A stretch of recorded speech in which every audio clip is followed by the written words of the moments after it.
Happy Monday afternoon, everyone. You're watching CBC News BC. I'm Benit Brach here in the CBC Vancouver newsroom. Let's get to your top stories. Well, there's a press conference going on right now. We'll have more on that in just a bit.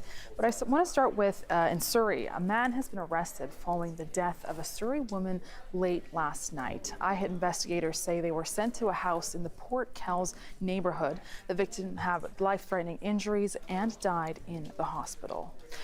And it's also been a year since Canadian Sikh leader Hardeep Singh Nijjar was assassinated in Surrey. Since then, police have arrested and charged 4 Indian citizens with first-degree murder. Now, Prime Minister Justin Trudeau accused the Indian government of being involved in the killing. And this Saturday, thousands of community members went to the Guru Nanak Sikh Gurdwara in Surrey to remember Nijjar as well. So I think we're looking at it 2 ways. One is at a personal loss, for sure, where we have grief. And second, what we call is anak, which is like this pride in the way that Hardeep Singh actually stood on his principles, and he died for those principles. Prayers at the Gurdwara will continue until tomorrow. And I'd now like to share an in-depth piece with you. In March, Drew Madsen from Nanaimo had a seizure. And after coming out with it, he told his wife he had a headache and wanted to take a nap, but he never woke up. And his wife, Anastasia Waddell, has tried to really figure out what exactly happened. Her requests for an autopsy were denied by the BC Coroner Service. Drew's brain would have been invaluable because it was sudden and it was exactly what they would have needed to study. They knew exactly what part of his brain his epilepsy was coming from, and they would have been able to gain further insight into how he died. Madsen is believed to have died of a sudden, unexpected death in epilepsy. There's no known cause, and doctors say more research is needed. And the family of a Vancouver woman who was forced to transfer hospitals before she could receive medical assistance in dying is suing the province and Providence Healthcare.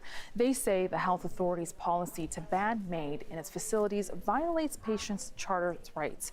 Samantha O'Neill had stage 4 cancer, and that was cervical cancer. She was being treated at St. Paul's Hospital, which is also run by Providence, a Catholic organization that opposes MAID.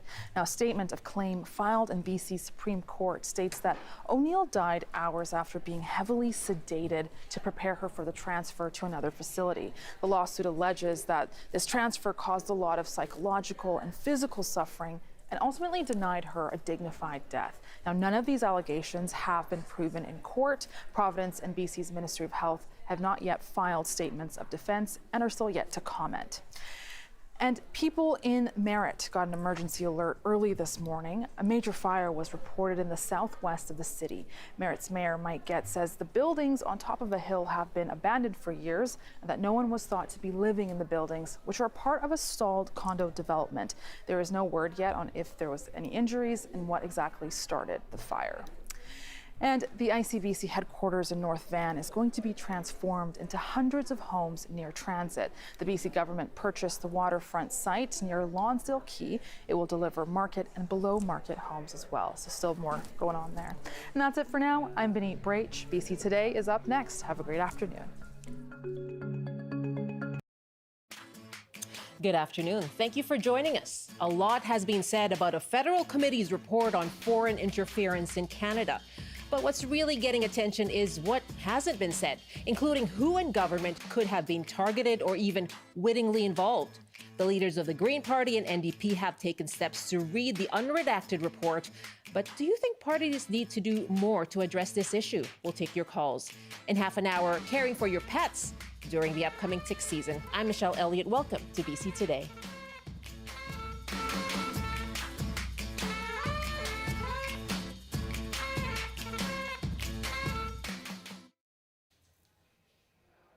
Thank you for joining us on CBC Radio 1, and we're also on CBC Television and live streaming on CBC News BC. You can use our news app to watch us, and you can also watch us live on YouTube. That's at the CBC Vancouver page. And you can call us now on our top story. Do you think our political parties need to do more to address reports of foreign interference? Is it affecting public trust in our democracy? You can call us 1-800-825-5950. 604-669-3733. You can hit pound 690 on your cell phone. You can also email bctoday@cbc.ca. Well, last Tuesday, Elizabeth May said she was relieved after reading the report from NSICOP, that's the National Security Intelligence Committee of Parliamentarians. And she said that after reading the unredacted report, she didn't believe any current MPs knowingly betrayed Canada. But NDP leader Jagmeet Singh read the report later in the week and said he's more alarmed after reading it. Well, this morning, Elizabeth May had more to say in speaking to reporters. We need to be very careful as people in political life that in handling allegations of foreign interference, we put Canada first always and recognize that those who'd like to undermine our democracy would take great pleasure in seeing us chase our tails and keep trying to find names and look for, use the word traitors loosely. I will not do that. And we're asking you, what effect do these concerns around foreign interference have on public trust in democracy? And do you think political parties need to do more? You can call us again, 1-800-825-5950, 604-669-3733. You can hit pound 690 on your cell phone. And by email, we are at bctoday@cbc.ca. Alistair McGregor is the NDP public safety critic and the MP for Cowichan, Malahat, Langford. Good afternoon. Yes, good afternoon to you. Thank you for joining us from Ottawa. Debate has been underway today in the House of Commons already. This has been coming up day in and day out, right? And this morning, Public Safety Minister Dominic LeBlanc once again reiterated our government has taken this matter seriously from the get-go. What do you think of how the Liberal government has responded to this report? Well, I think my rebuttal to Minister LeBlanc would be contained in the NSICOP report itself, because if you read the redacted version of the report, their conclusion, there are a litany of complaints against the Liberal government, particularly how slow they have been to act in treating this issue with the seriousness that it deserves. In fact, NSICOP concluded that because of that delay, we've lost a lot of valuable time in which we could have put together the pieces to counteract just how pernicious this threat is. So I would not agree with Minister LeBlanc. I would take more stock with the NSICOP report.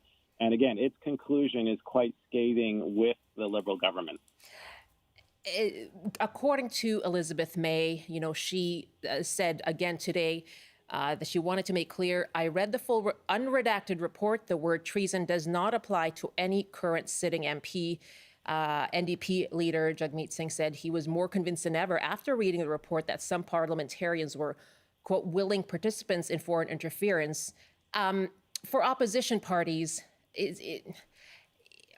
are you just contributing to more public confusion here? What is the public supposed to take away from the report and the aftermath?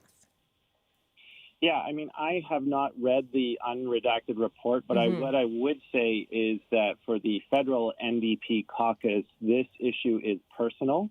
Two of my caucus colleagues have been negatively impacted by foreign interference, so we know full well what the consequences of it are. And again, if you go to the NSICOP report, they have found, after briefs from our intelligence agencies, that our foreign adversaries find Canada to be a low-risk, high-reward place to operate in which to achieve their strategic objectives.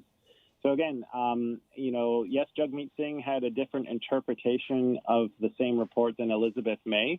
Again, this has affected him personally. But I would submit that if you look at the oath of office that each member of Parliament took, which is a requirement to take your seat in the House of Commons, I've had to take that oath 3 times now after 3 elections. I would say anyone who is sitting in the House of Commons and is lending any kind of support, whether wittingly or unwittingly, to a foreign power, that I think could be found to be a violation of their oath of office. And I think, party politics aside and the partisanship you see in the House of Commons, we ultimately want to arrive at a place where Canadians can have the confidence that when they are casting their ballot, that no compromised person is on that ballot, that they have Canada's best interests at heart, their community's best interests at heart, not some foreign power. As an MP yourself sitting in the House, I mean, how do you feel sitting there? Do you have this cloud of suspicion, that phrase that we've been hearing over the last week or so? Do you see a cloud of suspicion among your colleagues? Well, I think when that NCCOP report landed, sure. I mean, it landed with the force of a bomb, and it did, I think, put a cloud of suspicion over the House of Commons. And certainly there were concerns going through my mind about, who among us is lending their support in one way or another to the interests of a foreign power. That's very concerning. I've always prided myself in trying to have my community's best interests at heart, trying to do what I can to make Canada a better place. So, yes, absolutely. I'm not alone in that. I think many of my colleagues from all parties were feeling the same thing. Tomorrow is the anniversary of the killing of Hardeep Singh Nijjar, who was a Sikh leader activist here in BC, bringing it to our province here, this issue. And there were allegations from the Prime Minister that the Indian government was involved in that. There were members of the Sikh community who gathered at outside gurdwaras and expressed concern about foreign states and possible foreign influence and interference. What are your own concerns when it comes to, beyond parliamentarians, what the effect of foreign influence is more generally among the public? Yeah, I mean, both India and China were countries that were named prominently through the report. But I think generally, a lot of our institutions have had the trust in them undermined. We've gone through a really rough time over the last 4 years. And anytime there is further doubt cast on our democratic institutions, whether it's at the federal level, the provincial level, or the municipal level, it's faith in our democratic system which really underpins faith in all of our institutions. So anytime you have any kind of a cloud of suspicion hanging over any elected official or the institution that we sit in, that is undermining democracy. It's undermining Canada. And that is exactly what our foreign adversaries want. They want to sow discord. They want to sow distrust, because when Canada is occupied by these things, it means we're not united as a nation, and it's actually furthering our adversaries' strategic interests here. So that's why they do it. That's why they interfere in our democratic processes, because it interferes with our policy, with our unity, and with really our ability to function as a country on the world stage. So what do you think needs to be done to reassure Canadians then that democracy is protected here? Well, I think one of the concrete steps we can take in the immediate term is for all political party leaders to take this issue seriously. There are what does that mean? What would they do? To get the briefing. So far, we have had the leader of the Green Party, the leader of the NDP, get those briefings. The one person who is missing out is Pierre Poilievre of the Conservative Party. And for the life of me, I cannot understand why. And with an issue as serious because he would be under a gag order, essentially, is what he's saying. Well, that hasn't stopped Jagmeet Singh from talking about it. And again, party leaders can take this issue to their caucus, and they can make sure that if any members of their caucus are implicated by these allegations, that appropriate measures are taken, and either that person doesn't sit as a member of that caucus anymore or is not allowed to run under the party banner. Alistair McGregor, thank you so much for joining us. Really appreciate it. Oh, thank you. I appreciate your interest in this very serious topic. Alistair McGregor is the NDP public safety critic and the MP for Cowichan, Malahat, Langford. 12:16 now, Pacific time. This is BC Today.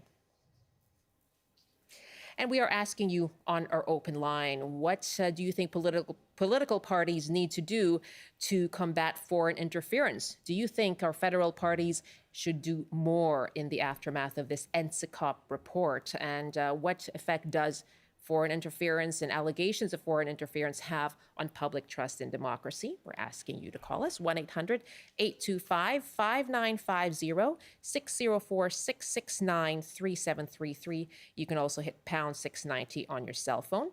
You can email bctoday@cbc.ca. And there are developments, it seems, almost every day when it comes to this story. So this morning, Green Party leader Elizabeth May reiterated that she had read the full unredacted report, and she had said earlier that she was relieved to find that the word treason does not apply to any current sitting MP, although she said foreign interference is a concern. And this morning she said it was time for her fellow party leaders to sit down and have a, quote, adult conversation about this report that has been dominating debate in Ottawa for the past 2 weeks now. And she says that's what needs to be done. And this is, again, because on June 3rd, a cross-party committee of MPs, the National Security and Intelligence Committee of Parliamentarians, or NSICOP, released a heavily redacted document that was alleging that some parliamentarians have been, quote, semi-witting or witting participants in the efforts of foreign states to interfere in Canadian politics. There have been calls for the Prime Minister to release the names of any parliamentarians who have been allegedly involved in this, and there has been a debate around due process and violating privacy in the wake of that. So what do you think politicians need to do? Call us.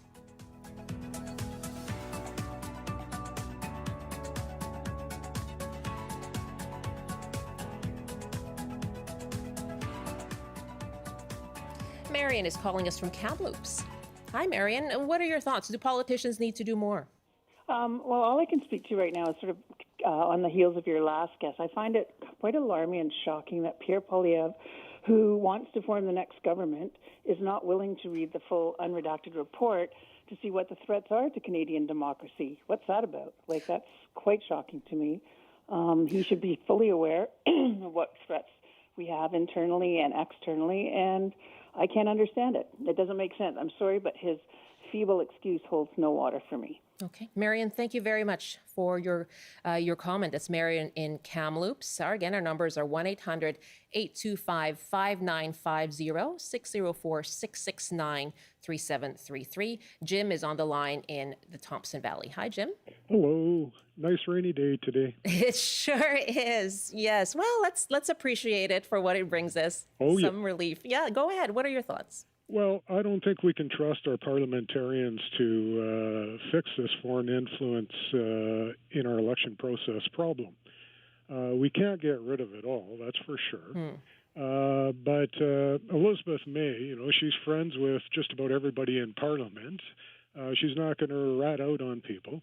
And Pierre Poilievre, if my memory serves me correctly, was some sort of democratic institutions minister under the Harper government at one time.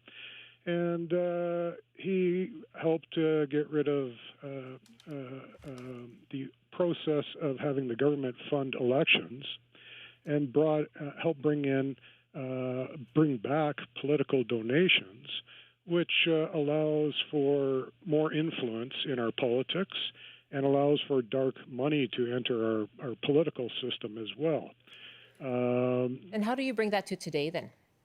Well, there could be money coming into Canada, into our political system from other countries, influencing politicians.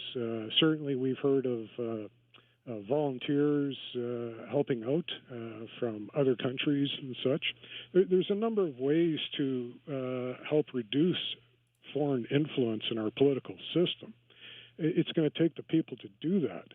If we had legalized real democracy here in Canada, where people had the legalized right to introduce and vote on government bills, you bet they would do a lot more money or a lot more things to clean up our political system than our politicians ever will. Reshaping democracy. Our political system. Yeah. Jim, thank you very much, and stay dry out there. All righty. Okay, that's Too Jim. late. Yeah, unfortunately. So 1-800-825-5950 is our toll-free line. Our local line, 604-669-3733. Do you think political parties need to do more to address allegations of foreign interference contained in the NSICOP report, alleged in the NSICOP report? Joining me now is Michelle Juno Katsuya, a former CSIS Asia Pacific Division Chief and Senior Intelligence Officer. Hello, thanks so much for joining us again, Michelle. Hello, always a pleasure. Thank you. What do you make of, the last two callers there essentially saying, talking to that decline in trust? The first caller, Marion, saying, I don't take that feeble excuse from the leader of the Conservatives about not being able to read the unredacted report and wanting to know more. And Jim there, our last caller as well, saying everything needs to change, essentially. I agree. I totally agree. I've been part of the investigation and part of watching foreign interference for the last 35 years.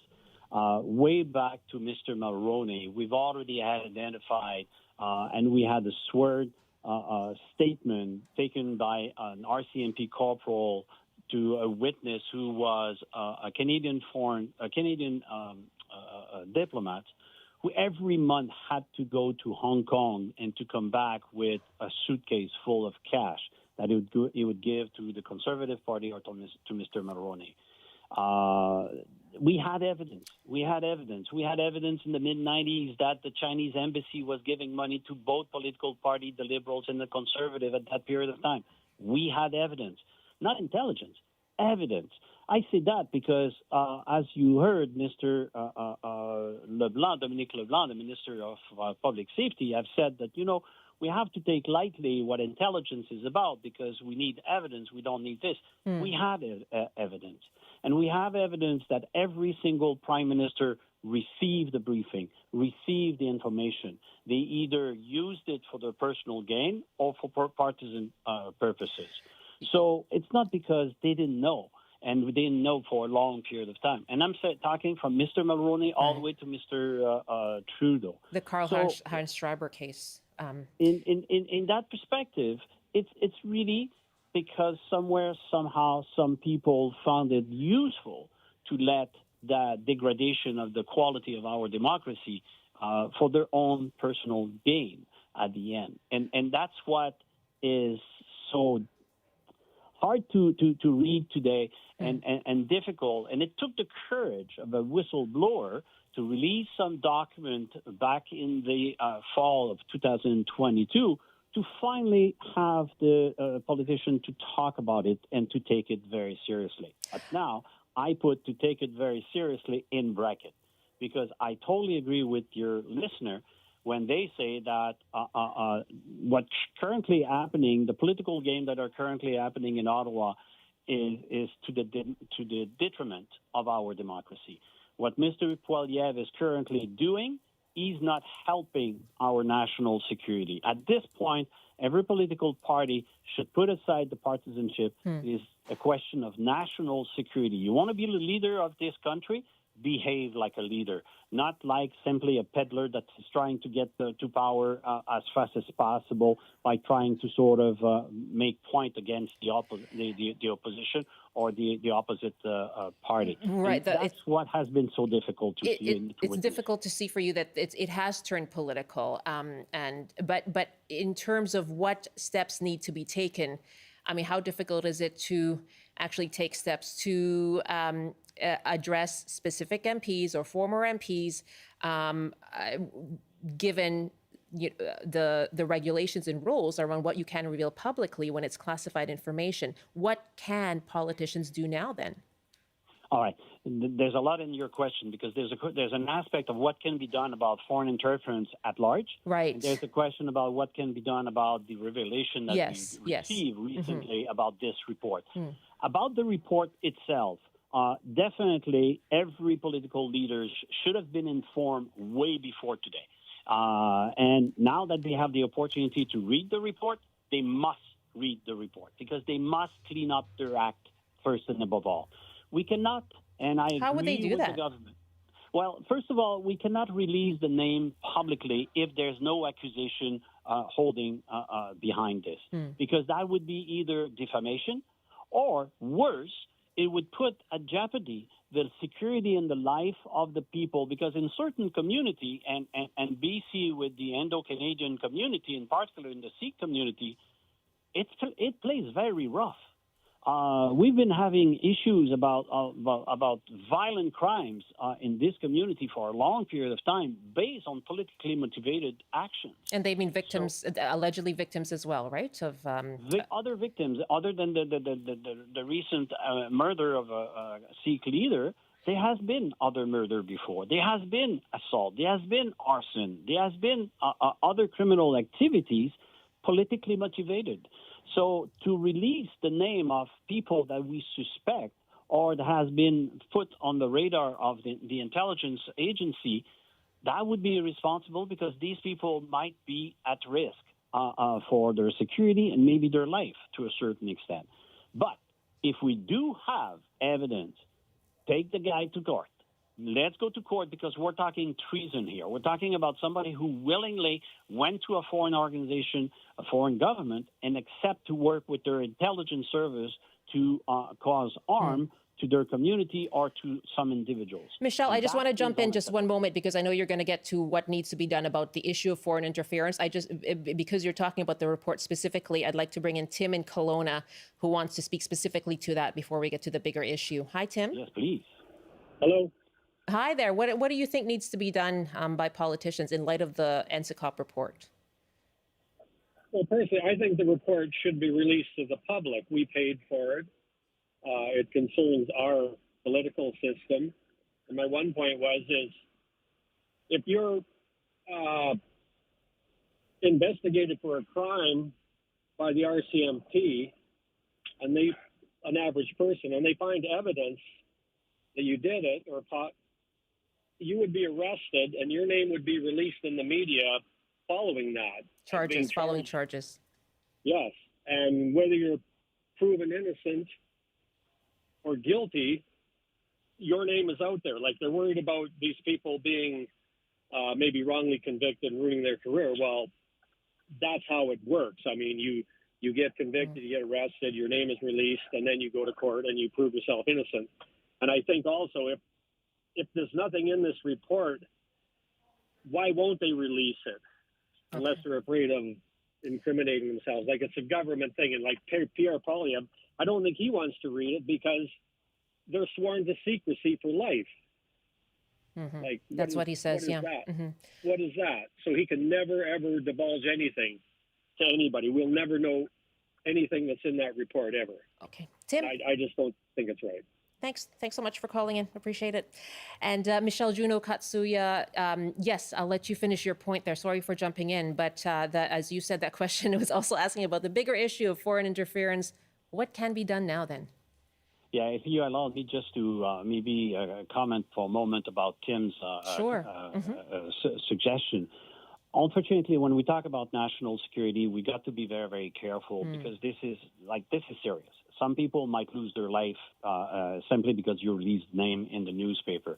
So, yes, I'm in favor for formal accusation in the court of law. That is a process that we know, and we do that when we're serious about accusation. But if there is allegations or there is suspicions or there is intelligence report, this is an ongoing investigation. We cannot necessarily reveal that. At that point, the party leader, they may take some action on their own when they find out that there is suspicion. Take, for example, the Hang Dong, the deputy of North Toronto. He has been very suspected of collaborating with the Chinese government. He was forced to leave the caucus, the Liberal caucus. He's now sitting as an independent. Unfortunately for him, the public inquiry revealed even more evidence. And to my point of view, his career as a politician in Canada is done because he did collaborate with the Chinese. So that is totally different. Where we've been lacking for a long period of time and why we have not seen any accusation is because we didn't have a clear definition, contrary to our allies. We didn't have a clear definition of what foreign interference is about.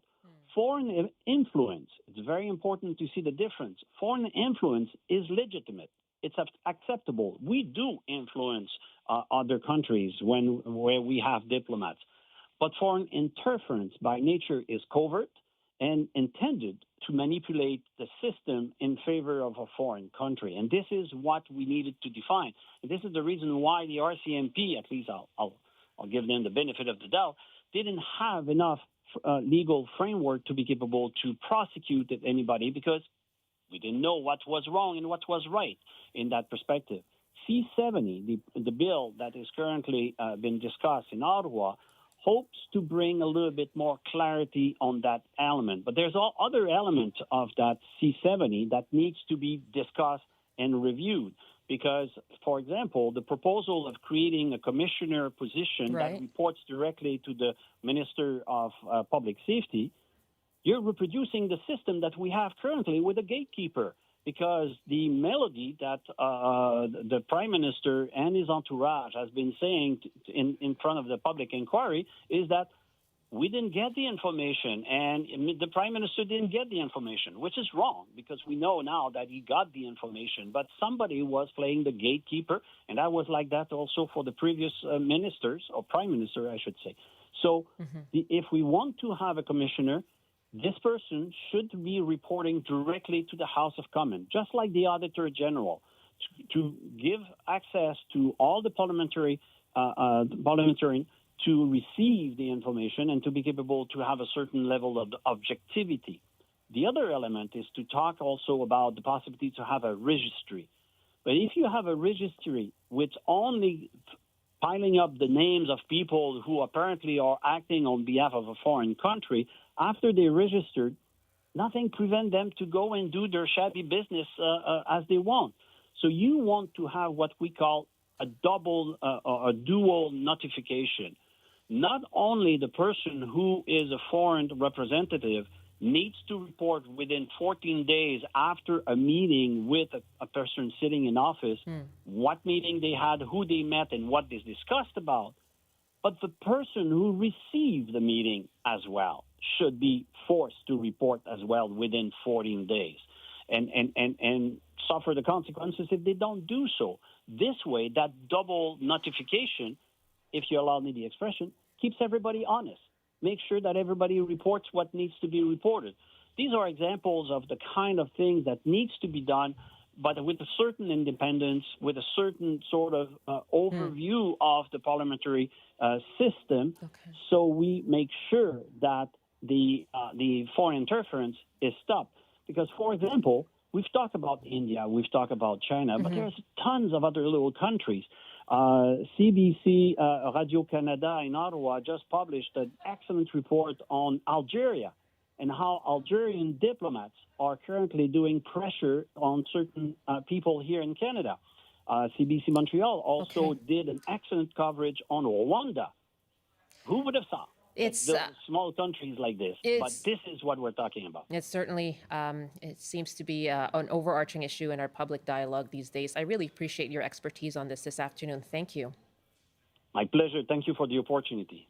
Michelle Juno Katsuya is a former CSIS Asia Pacific Division Chief and Senior Intelligence Officer. He referred to Han Dong, the NP, who is now sitting as an independent after being the subject of allegations involving interference by China in Canadian affairs.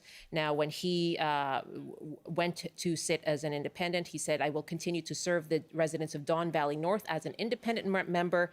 I am taking these extraordinary steps because sitting in the government is my privilege and my presence may be seen as a conflict of duty." And that is his statement when he went to become an independent. But he did say that he also denied the allegations that he pushed for the release of the two Michaels in China to be delayed to have a political benefit. He denied it there. All right, so just the latest on Han Dong there, who was referred to by Michelle Juno Katsuya. It is 12:35 Pacific time, and this is BC Today. Right now, it's time for a CBC News Update with Rob Zimmerman.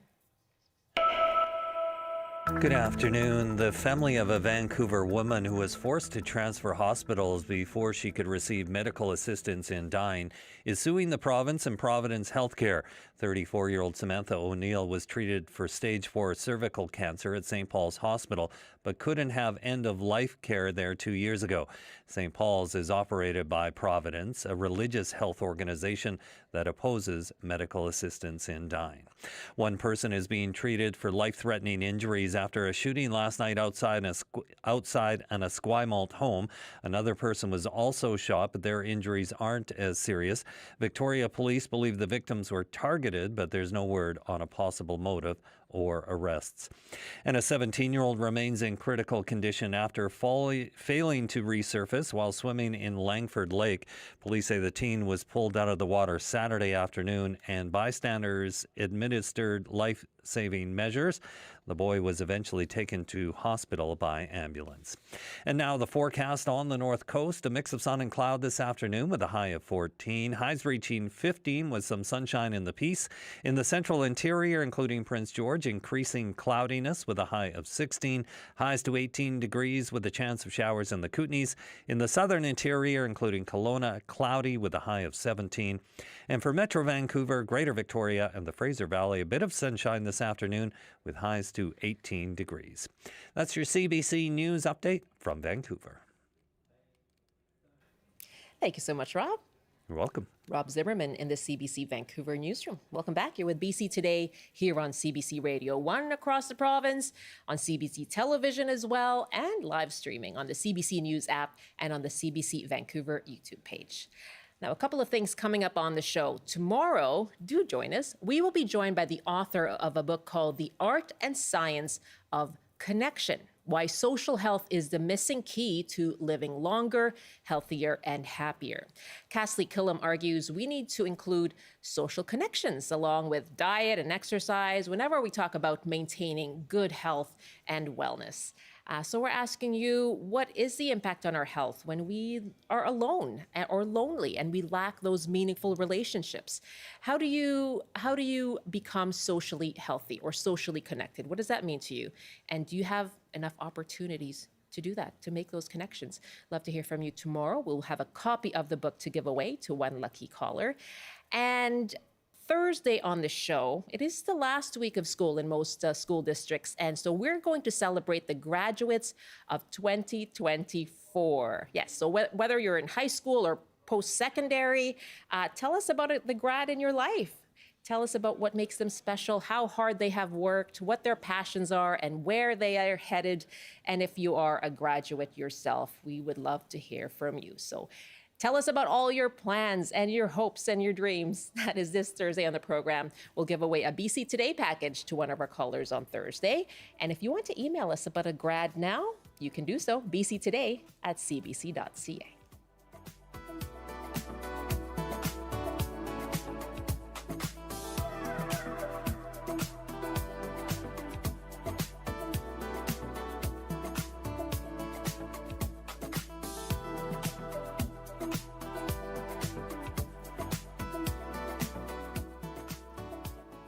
Well, as you heard from our caller, Jim, in our last half hour, yes, it's a little wet out there, but it's going to warm up later on in the week. And that is prime hiking weather, right? So you may be spending more time outdoors with your beloved pet. Well, as you do need to be on the lookout for the dreaded ticks. And we'll have some tips for you on how to protect your pets from ticks and tick-borne illness. You can call us too. How have you dealt with finding ticks on your pet? And what are your pet care questions as summer approaches? Our phone numbers are 1-800-825-5950, 604-669-3733. You can hit pound 690 on your cell phone. And you can also email bctoday@cbc.ca. Joining me now is veterinarian Dr. Lauren Adelman, an internal medicine specialist at Senior and Geriatric Dog Society. Hello again, Dr. Adelman. Hi, how are you? I am very well. How are you doing? Have you been out and about with your own furry friends? Yes, I definitely have been. We were in Pacific Spirit Park this weekend with my two dogs and my 1-year-old baby. So we've been trying to enjoy the warm weather as it comes and goes. That's here. right. Enjoy those windows. Yeah, exactly. Yeah, when they do come. And so what are the concerns when it comes to pets then? I know, I often think about, oh my gosh, like my kids, I used to check them every time we'd go for a hike, right? Check their legs and things like that for ticks. But what about pets? What makes them susceptible to ticks? Yeah, so pets, particularly dogs, would be the species that's going to be most susceptible to ticks. Just like people. And in British Columbia, we're not necessarily a huge tick hotspot compared to some of the other areas within North America, but we definitely do have our fair share of ticks here. And I think as veterinarians, we're seeing more and more dogs come in with tick exposure. And so when we worry about, ticks on animals, it's not necessarily the bite itself we're worried about, but more what diseases can be transmitted by those ticks when they bite. Okay. And what are those diseases? Yeah, so in other areas of the world, we see a lot more diseases here. The main tick that we're worried about is called ixoides, and that tick is a transmitter for Lyme disease. Now, again, other areas of Canada, like Eastern Canada and even, Manitoba, are going to be much bigger hotspots. Only about less than 1% of all the ticks here when they've been tested carry Lyme, but we definitely see sporadic cases, just like in people. We do see sporadic cases in dogs as well. And as you say, it's a bigger concern in Eastern Canada. They've also been talking in places like in Ontario, for example, about how things have been changing as a result of climate change. So could we start to see, or are you seeing sort of some predictions that is going to become more of a concern here on the West Coast? Yeah, I think we definitely see it. We see Lyme in our ticks, especially dogs that have, high exposure, like they're out in the brush, they're out, specifically in like North Vancouver and some of the more wooded areas. There is Lyme disease out there. And as you said, climate plays a huge role. These diseases and these, ticks can only really live in certain climate conditions. And so I think as our environment warms up, then for sure, we probably are going to start seeing some of these infectious diseases. The other thing I think we have to realize too, we import a lot of dogs in British Columbia from other areas. So I see a ton of dogs from Mexico or South America or, everywhere, Middle East. So we see a ton of dogs that either come with owners or are rescued. And we also have to be mindful that they might not have gotten bit by a tick here, but they actually might have been bit by a tick or had exposure in the country that they're from. And so some of the diseases we may not actually see in our ticks here still end up in the dog patients that we see. So can anything be done preventatively?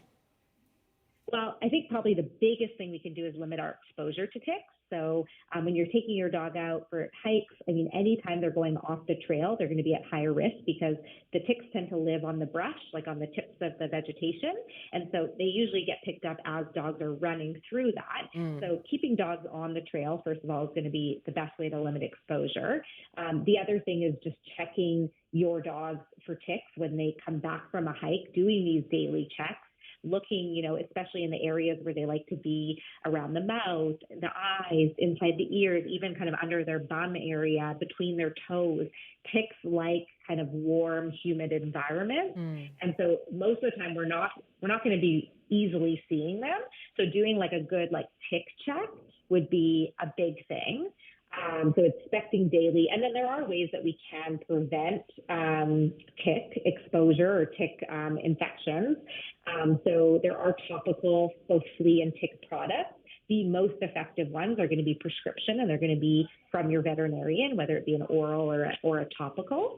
And then also vaccination. So there are vaccines available for Lyme disease in dogs. It's not 100% preventative, but it has been shown to reduce the illness that we can see in our pets. So if you have a dog that's, in a very tick endemic area that is getting a lot of ticks on them, that might be something to discuss with your veterinarian. Okay. My guest is Dr. Lauren Adelman, a veterinarian and a specialist with Canada West Veterinary Specialists. And we're taking your calls. We've been chatting about ticks and tick season and protecting our pets. Mostly dogs are the most susceptible. So you can let us know, how have you dealt with seeing a tick on your pet, on your dog? And do you have any pet care questions as we head into the summer? 1-800-825-5950, 604-669-3733. You can hit pound 690 on your cell phone. And you can also email us, bctoday@cbc.ca. We're taking your calls. We do have a caller I believe, on the line. Okay, we lost our connection, unfortunately. And so, Dr. Adelman, we talked about preventative there. We talked about the tick check. What about if you do find a tick? I know, you're not supposed to squeeze as you try to take it off. Right. So, we worry about squeezing because you don't want to kind of inject the blood as you take it off.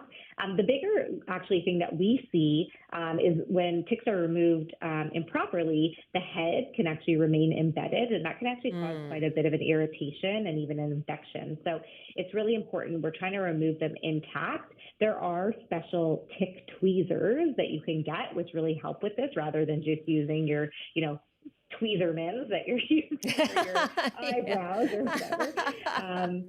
There are specific, we do sell them here even at Canada West at the front right now. We have them on display, but they're tick tweezers and they basically help you remove it in one piece.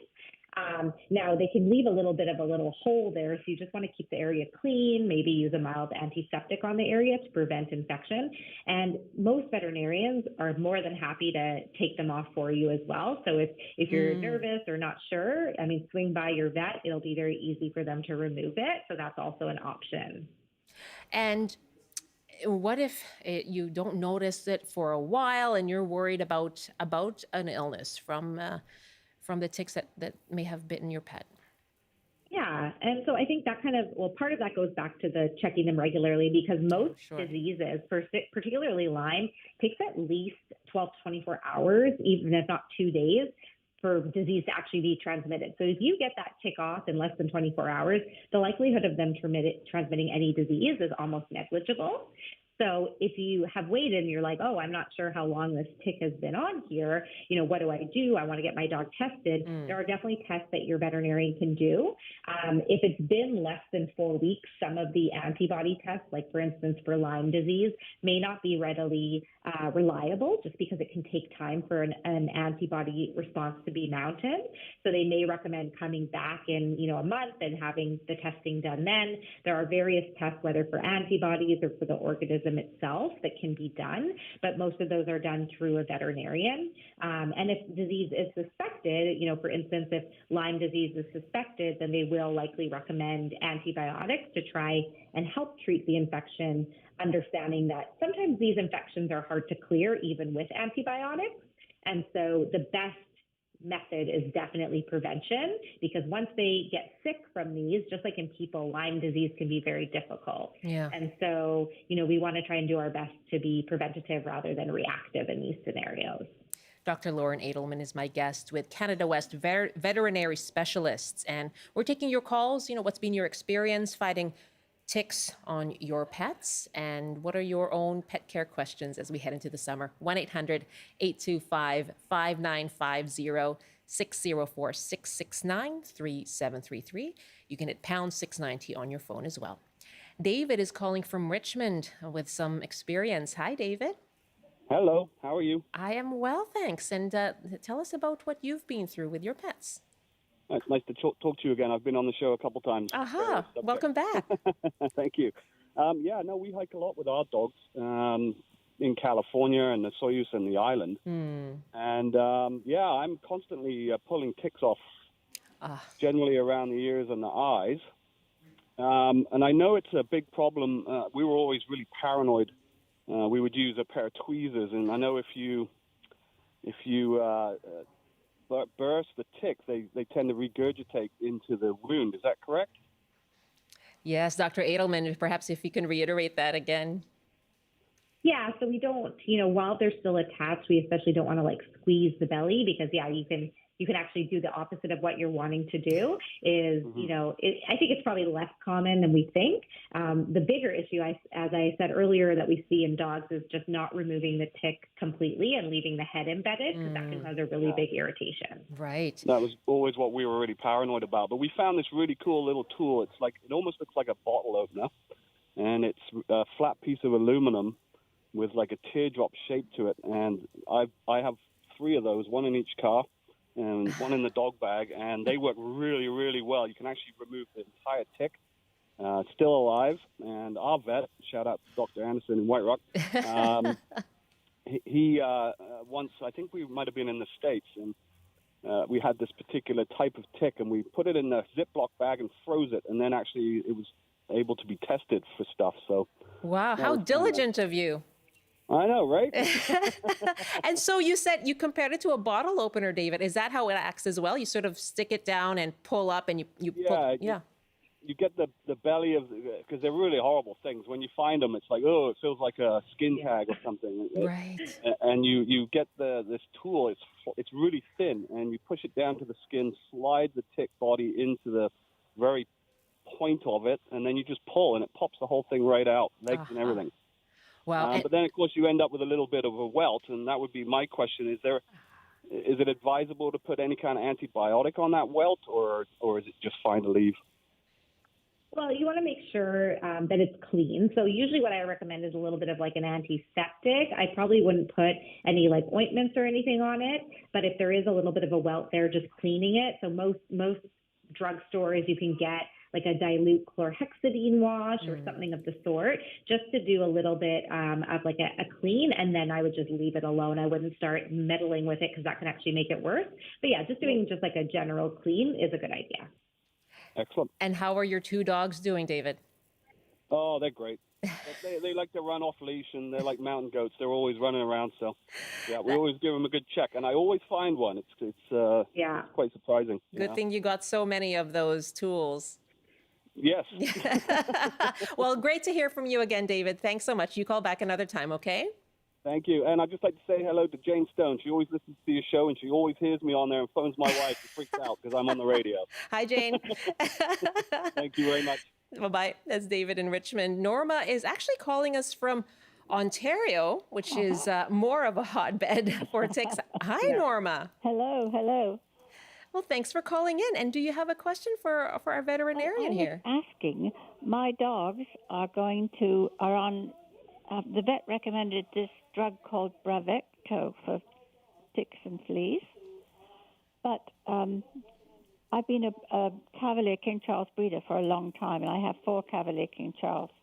And the thing is that other breeders are sending messages that Bravecto is dangerous, and dogs can get all sorts of things like convulsions and problems from it. I want to know if that's true. Norma, thank you. So I think, first of all, we can recognize that any sort of preventative, I mean, these are drugs at the end of the day, whether it's Bravecto or Advantage or, Frontline or whatever you're using for flea tick preventative, these are medications, and so there's potentially risk with any of them.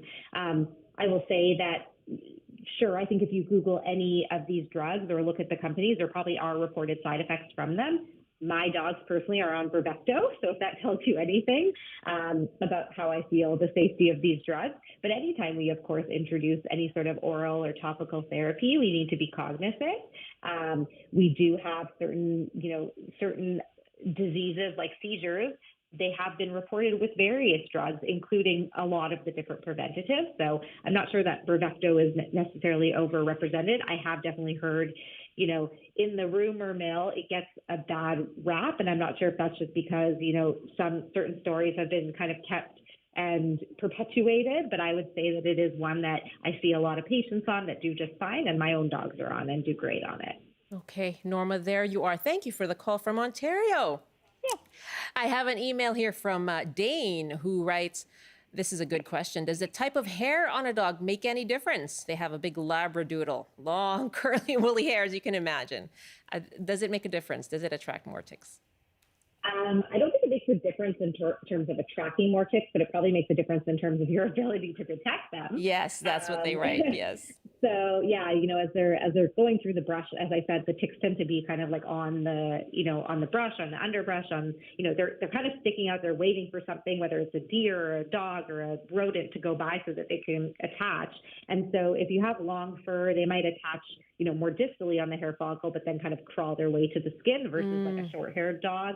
Maybe it just gets closer to the skin faster. But I think probably the biggest difference in the type of the hair of the dog, as I alluded to, is just detection.